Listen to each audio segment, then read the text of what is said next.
ಇನ್ನು ಜೈಲಿನಿಂದ ಕರಸೇವಕ ಶ್ರೀಕಾಂತ್ ಪೂಜಾರಿ ಬಿಡುಗಡೆಯಾಗಿರುವ ಹಿನ್ನೆಲೆಯಲ್ಲಿ ಶ್ರೀಕಾಂತ್ ಪೂಜಾರಿ ನಿವಾಸದಲ್ಲಿ ಹಬ್ಬದ ಸಂಭ್ರಮ ಮನೆ ಮಾಡಿದೆ. ಹುಬ್ಬಳ್ಳಿಯ ಚನ್ನಪೇಟೆಯಲ್ಲಿ ಇರುವಂತಹ ಶ್ರೀಕಾಂತ್ ನಿವಾಸದಲ್ಲಿ ಸಂಭ್ರಮವೋ ಸಂಭ್ರಮ. ಮನೆಯ ಮುಂದಿನ ಬೀದಿಯಲ್ಲಿ ವೆಲ್ಕಮ್ ಅಂತ ರಂಗವಲ್ಲಿ ಕೂಡ ಹಾಕಲಾಗಿದೆ.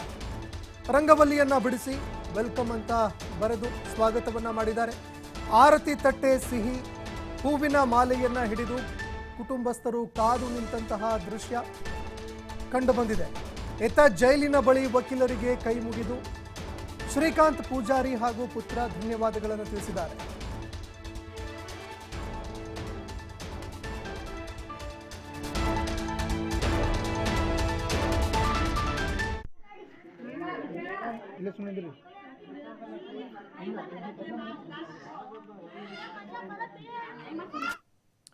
ಇನ್ನು ದೃಶ್ಯಾವಳಿಯಲ್ಲಿ ನೋಡ್ತಾ ಇದ್ದೀರಿ, ಇಡೀ ರಾಜ್ಯದಾದ್ಯಂತ ಸದ್ದು ಮಾಡಿದ್ದಂತಹ ಪ್ರಕರಣ.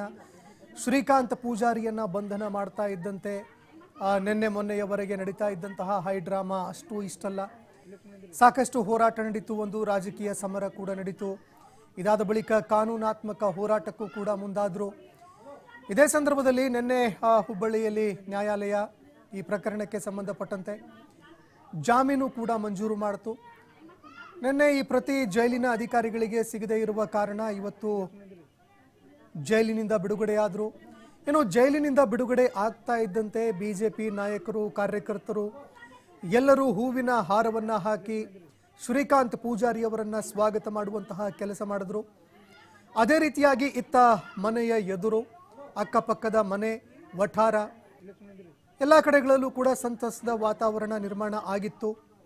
ರಂಗವಲ್ಲಿಯನ್ನ ಹಾಕಿ ವೆಲ್ಕಮ್ ಅಂತ ಶ್ರೀಕಾಂತ್ ಪೂಜಾರಿ ಅವರನ್ನ ಆರತಿ ತಟ್ಟೆ, ಅದೇ ರೀತಿಯಾಗಿ ಸಿಹಿ ಹೂವಿನ ಹಾರ, ಈ ರೀತಿಯಾಗಿ ಸಕಲ ತಯಾರಿಗಳೊಂದಿಗೆ ಶ್ರೀಕಾಂತ್ ಪೂಜಾರಿ ಅವರನ್ನ ಸ್ವಾಗತ ಮಾಡೋದಕ್ಕೆ ಅಂತ ತಯಾರಿಯಲ್ಲಿದ್ದಾರೆ ಕುಟುಂಬಸ್ಥರು.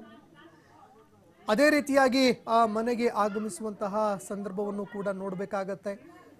ಆ ಸಂದರ್ಭದಲ್ಲಿ ಕುಟುಂಬಸ್ಥರು ಏನೆಲ್ಲ ಹೇಳ್ತಾರೆ, ಅದೇ ರೀತಿಯಾಗಿ ಮುಂದಿನ ನಡೆಯ ಬಗ್ಗೆಯೂ ಕೂಡ ಈಗಾಗಲೇ ಶ್ರೀಕಾಂತ್ ಪೂಜಾರಿ ತಮ್ಮ ಮುಂದಿನ ನಡೆಯ ಬಗ್ಗೆಯೂ ಕೂಡ ಬಹಿರಂಗಪಡಿಸಿದ್ದಾರೆ.